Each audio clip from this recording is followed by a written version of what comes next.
ആയി. 5-ാം ദിനമായ അനിഴ ദിനത്തില് നമ്മൾ എടുത്തിരിക്കുന്ന ഔഷധം കറുക. നിങ്ങൾക്കെല്ലാം വളരെ സുപരിചിതമായ ഒരു ചെടിയാണ്. നമ്മുടെ വീടിന്റെ മുറ്റത്ത് യാതൊരു ശ്രദ്ധയുമില്ലാതെ തന്നെ നല്ല സുലഭമായി വളരുന്ന ഒരു ചെടിയാണ് കറുക. ഇത് ശരിക്കും 2 നിറത്തിലുണ്ട്. വെള്ള കറുകയുമുണ്ട്, നീല കറുകയുമുണ്ട്. കറുകയുടെ പൂവിന്റെ നിറം പച്ച നിറമാണ്. എല്ലാ ദിവസവും ഓരോ ഔൺസ് കറുകനീര് കഴിക്കുന്നത് വളരെ ഗുണം ചെയ്യുന്നതാണ്.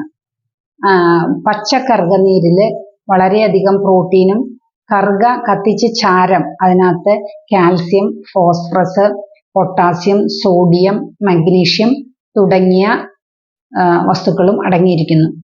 വളരെ അത്ഭുതകരമായ ഔഷധ ഗുണമുള്ള ഒരു ചെറിയ ചെടിയാണിത്.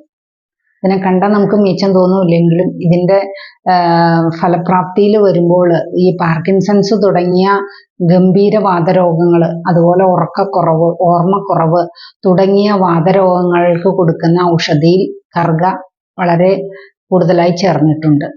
ആയുർവേദത്തില് ദുർവാദി തൈലം, അതായത് സ്കിൻ ഡിസീസ്, രക്തശുദ്ധി